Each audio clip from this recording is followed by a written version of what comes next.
Hi, and welcome to the Trading Bell. Now, today we take a dive into a different sector, and we're talking about what matters to everybody.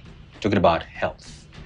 And in the house today, we'll be discussing with the CEO of the Aga Khan University Hospital, that is Rashid Kalani. And he's going to tell us what they're really doing to ensure that you and I are living healthy and much more. So, Rashid, welcome to the show. Thank you. Thanks for having me. Excellent. I must say congratulations, first of all, on such great progress in the health sector. Mm-hmm. I think your name is synonymous when it comes to matters health. And thank you so much for having us. This is a bit of a detour from what we normally talk a lot about, a lot of financials and what people are doing. But health is important, sure. Definitely. And I just wanted to endear our viewers, first of all, to you and to the Aga Khan University Hospital. And I want to really talk about the reputation that you have and start it off by asking about quality healthcare in the region. What are the strategies that have contributed to this growth and success over these years? Thanks for having me, Maina. Yeah. There has been many strategies, but we have to look at where we have come from. Yeah. So the hospital is not a new hospital. We started in 1958. Yeah. So it's now a 66, 67-year-old hospital. Wow. It did not start as a teaching hospital. Mm-hmm. It was called Platinum Jubilee Hospital. It mm-hmm. was more of a maternity home. Yeah. But like we humans grow, institutions also grow. Mm-hmm. And the institution grew over time, leaps and bounds. We invested in people, we invested in facilities, we invested in technology. And in 2003, 2004, His Highness the Aga Khan, the first Chancellor of Aga Khan University, made a very important decision mm-hmm. to convert the hospital into a teaching hospital. Mm-hmm. And subsequent to that, there has been significant investments, and we are where we are because of those investments. I always say that you have to plant the right seeds in order to get the right mm-hmm. fruits. Yeah. So we have planted the right seeds in the past 65 years. And what are those seeds? Mm-hmm. The first and the foremost is the people investment. Mm-hmm. I think you can build beautiful buildings. Anyone with the money can buy a piece of equipment. But if you do not have the right people, mm-hmm. qualified people, competent people, empathetic people, then I think those beautiful equipment or the beautiful buildings are meaningless. So first investment is in the people. Mm-hmm. The second investment is in the quality of care. Mm-hmm. I think it is very high on our agenda when it comes to quality. And we have sort of an uncompromising attitude towards quality, mm-hmm. be it quality of education or be it quality of clinical service. You must have seen that Aga Khan University Hospital, we have very many logos within our business cards. Joint Commission International, College of American Pathologists, mm-hmm. SANAs from South Africa, Safecare, and I can go on and on. Yeah. That investment in quality is extremely important for us mm-hmm. because we are benchmarking ourselves against the best in the world. Yeah. And if you look at Kenya, sadly, there are no regulations around these quality certifications, right? Mm-hmm. Nobody is asking us to do that. Yeah. But it's the right thing to do. Mm-hmm. So that is the second biggest investment that we mm-hmm. continue to make. Mm-hmm. And the third is being in technology, equipment. Mm-hmm. That investments, it gives us the edge. We are always ahead of the curve. It is very important. And I'll give you one example. Yeah. Back in 2018, now 7 years back, mm-hmm. we were the first hospital in this country to bring PET scan and the cyclotron, mm-hmm. 2018. It was a 550 million shillings investment or 600 million shilling investment at the time. Mm-hmm. And taxpayers did not pay it. Right? Yeah. If you look at other public hospitals, taxpayer pay for that investment. We invest ourselves. Mm-hmm. And what is PET scan and the cyclotron? As we know, mm-hmm. that the disease burden for cancer in this part of the world is sadly increasing. Mm-hmm. Right? Mm-hmm. Africa was known for infectious disease, HIV, TB, malaria. Yeah. But now, as you know, that the disease burden of NCDs is growing. Mm-hmm. And if you want to treat it, you have to diagnose it. Absolutely. And so in 2018, we brought PET scan and the cyclotron, which will help us, mm-hmm. which is helping us in the diagnosis of the cancer. Mm-hmm. So that's the investment, that's the impact. Okay. So I have taken a longer route to answer your question, but these are some of the investments that we have made and we will continue to make in order to ensure that we are always ahead of the curve. We will always ensure that we have healthy population. Mm-hmm. We are investing big time in the wellness programs for our population as well. Mm-hmm. So these are the kind of investment that is why we are where we are. Okay, thanks so much. Actually, you have given me You're nowadays using the word broad-based answer, which is good. But I want to actually dig in a little bit on that. I love the history you've given in from the maternity hospital to where we are now. Sure. One of the things when it comes to the mention of the word healthcare, I mean, we have newspapers here, as you can see, that we can't miss a healthcare conversation, especially now. There's a conversation on affordability first, and listening to you and some of the equipments you've had to bring and the cost it comes with. You can tell it's a delicate balance to ensure that you're affordable and that you're sustainable as well, and you're giving quality care. I don't know how you're balancing that. That would be my part one of the question. And then part two, what's in the affordability part? Because it's always sometimes something that is on discussions on tables. Yes. Sure. I think that's a very interesting question. And there is no one answer to it. First thing that I will say is that if you want a sustainable future, let's forget about the healthcare. Let's talk about an individual. I'm sure you have kids. And you tell them that if you want a good, bright future, you have to invest in education. And you do it as a parent. Same, now take that explanation, bring it to the institution. If you want, or take it to the country. If you want a sustainable family, if you want a sustainable organization, if you want a sustainable country, you have to invest in the right. You have to make right investments. You're right. So the hospital, Aga Khan University Hospital, we are not-for-profit institution. So there are no shareholders. There is no profit taking at the end of the year. There are no shareholders badgering me at the end of the year for dividends. Every single shilling that is generated by this institution is invested back in the country. Not a single shilling leaves the country. So we have to have the sustainable operations. Because if we are not sustainable, then how are we going to invest in the things that I said requires investment? The field of the medicine is ever evolving. The medications and the equipment which were there 10 years back, 20 years back are not relevant today. And what technologies are coming, you've heard about machine learning, artificial intelligence, and so on and so forth. If you want to invest, you have to have the money for it. If you don't have the money for it, how are you going to invest? So we are creating a sustainable operation so that we can invest in technology, we can invest in facilities, we can invest in expansion plans, we can invest in people. And that's how the sustainability is. Now the question about the affordability is an important question. If the Aga Khan University Hospital invests millions of shillings in equipment without the backing of the taxpayers, if the Aga Khan University Hospital invests millions of shillings in the quality standards, if the Aga Khan University Hospital spends millions of shillings in training doctors and the nursing, then obviously the costs are high and the prices are high. True that. Right? But then the question about the affordability. That's why we have these outreach medical centers. And I mentioned this to you in your earlier question, that between Aga Khan, Nairobi, Mombasa, and Kisumu, we covered the almost entire Kenyan geography. And we have now 75, 80 outreach centers in different geographies. And we are very deliberate that those medical centers, pricing should be 25, 30, 40% in some cases lower than the main hospital. And now we are increasingly trying to take many of the services to outreach centers. So for example, if you're, God forbid, a kidney patient and if you're on a dialysis, you really don't have to come to a tertiary care big hospital. Dialysis can be done very safely as an outpatient setting in an outpatient center. Many of the diagnosis, for example, CT scan, MRs, X-rays, ultrasounds, you really don't have to come to the main hospital. Those can be done very safely in outreach settings. Cataract surgeries can be done very safely in outreach settings. So what we are now trying to do increasingly is taking many of those services to the outreach centers, medical centers, and where the prices are 30-40% lower. It is closer to the community, so you don't have to wrestle with the Nairobi traffic as an example. And that also ensures that we work on the wellness of the population, right? If the medical center is providing good care and which is next to your home, then obviously the accessibility is easy. That will ensure that there is wellness within the population.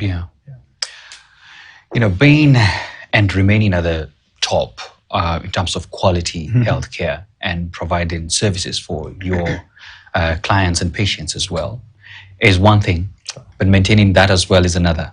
And we have seen stories, as is in the news and everywhere else, where we have, some people who are, inundated in some arguments here and there. Sure. And as a patient, I would be curious and worried.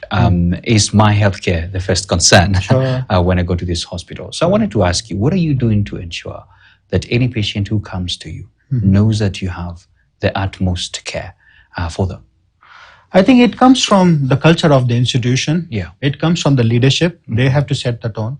Yeah. If you look at our first Chancellor, His Highness Aga Khan, and now the current Chancellor and the Pro-Chancellor, when we go in the board meetings, the first question that we are asked is not about the financial sustainability. Good. Those questions come, but they come later. The first question is, the primary questions are about the quality of care, about the quality of education. That is closer to our heart as an institution. Yeah. I think that's tone setting at the top. Absolutely. So that's part number one.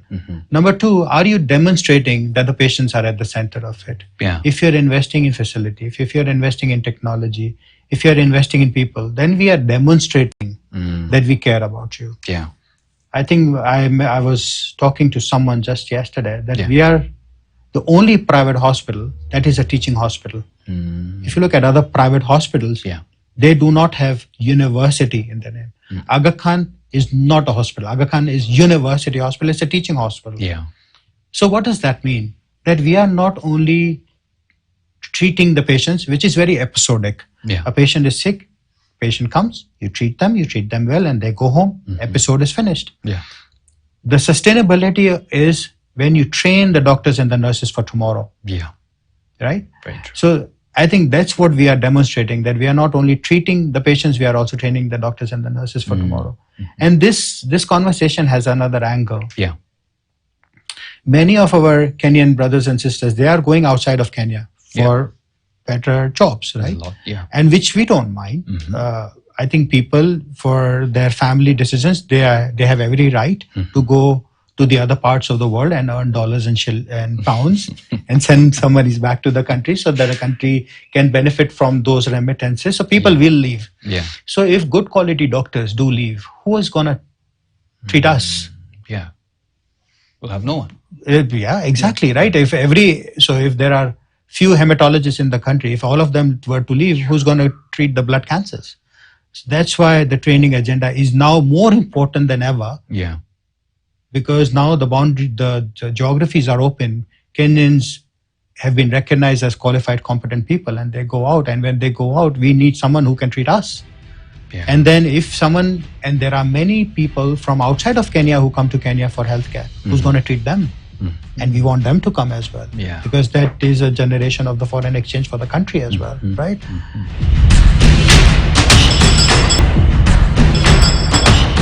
You mentioned about AI. So the conversation is purely about the innovations that are coming up, especially in the medical field. Yes.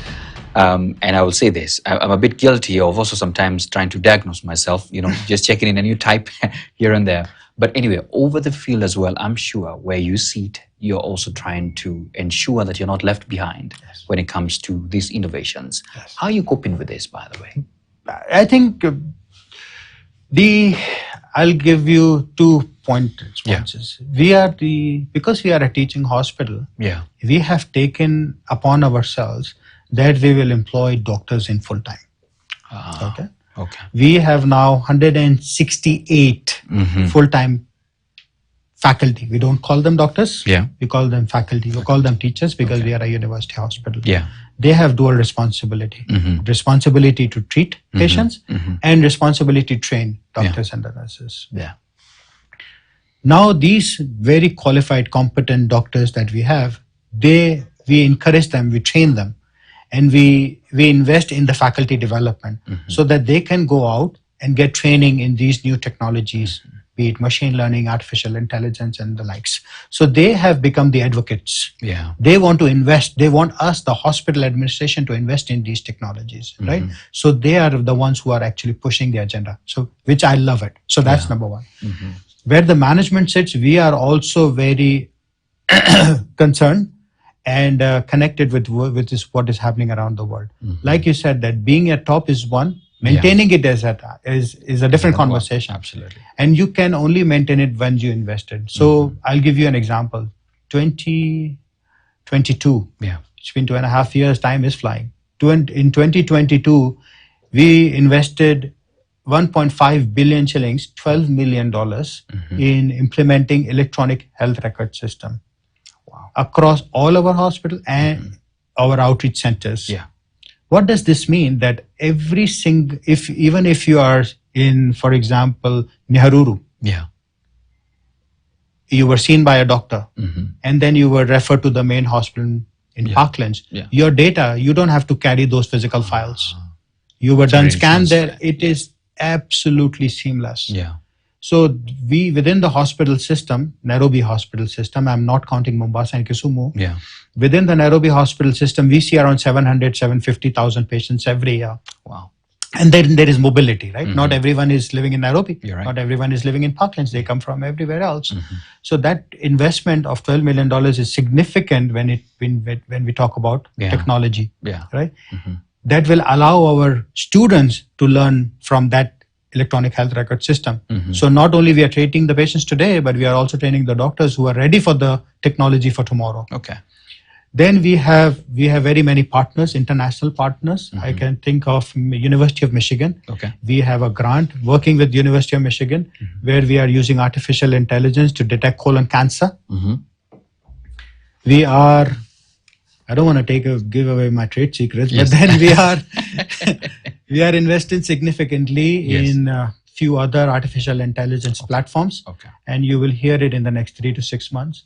Whereby, again, we will be the first ones to bring those. I'll give you one example. Is the digital pathology that we are investing in. And in the next few months, you will see that we will be the first ones to bring that digital pathology in this part of the world. Wow. So, and it's, I think the investment is not that you invest today and you stop and you think that I am untouchable for 50 years. I think you have to continue to invest. You're right. You have to stay ahead of the game all the time. Okay. I think that's what Aga Khan University Hospital is all about. All right. We don't take a step back and say, okay, we have done our part, now let's sleep. No, I love the fact that the schooling element of it helps you to constantly check on what's the latest. And we can't wait as well. That's good news for customers as well and your patients. As we come to a close of the conversation, you've mentioned a myriad of some of the headaches or challenges that you have had to battle with, especially with this change of technology and the likes.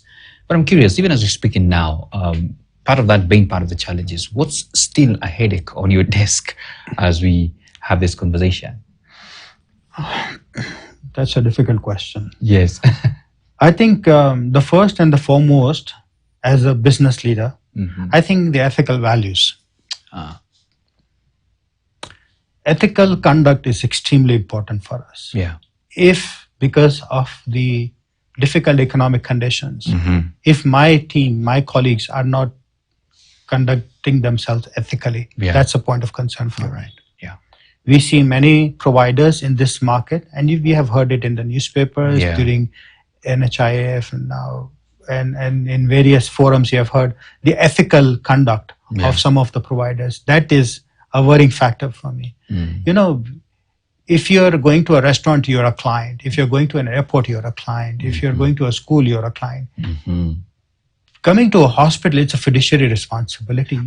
You're not a client, you're a patient. You're a patient. And you're emotional. Absolutely. And a provider being unethical, so that's one of the biggest concern for me. Yeah. The second biggest concern, I would say, is, I wouldn't say concern, but I am just anxious right now of the SHA. Yeah. I think the universal health coverage is a beautiful agenda. Yeah. I know for a fact that we are facing teething problems. Yeah. With the rollout of the system. Those teething problems, I hope and pray that goes away.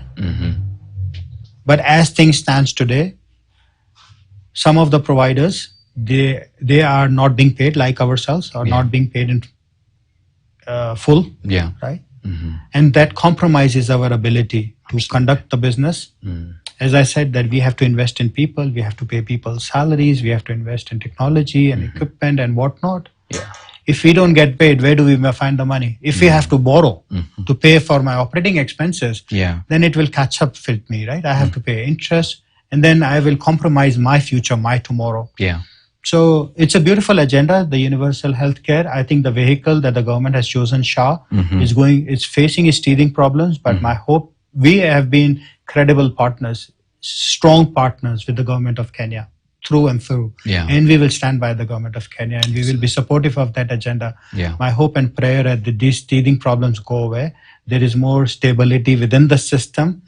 There is ethical conduct. On both sides, Shah side as well as the provider side, it's extremely important. And then I think when it happens, I think it will benefit the country as a whole. I love that. And you're not alone in this. We have heard it in the news everywhere else. And we really certainly hope that this can be done and dusted ASAP as soon as possible. Yes. Rashid, give me one or two wellness things I can do for myself so that at least, and you're watching, we're in a hospital, so it's important. Yes. I think eating healthy, that's one thing. Being physically active, that's another. Yeah. Okay. Doing your wellness checks. Thank you so much, Rashid. Wow.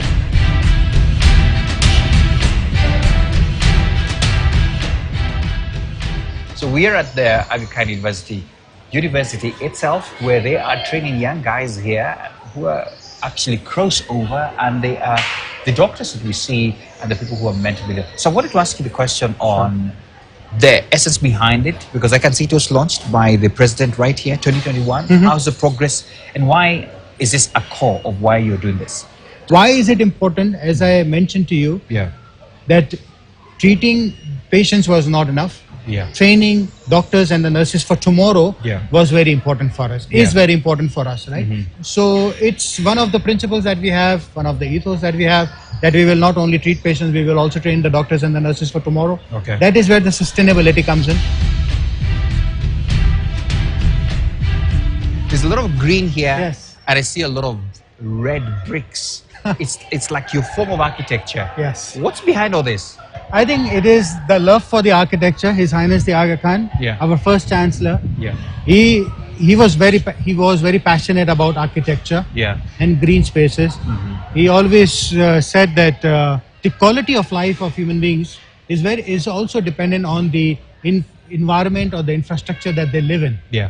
So if you look at all Aga Khan development network buildings, you will find red bricks, you will find greenery, where we are very particular about it, we are very conscious about it, because we want to create an environment, be it for patients, be it for students, or be it for visitors for Sarana Hotel, because it's also part of AKDN, to get the best environment which is closer to the nature as well.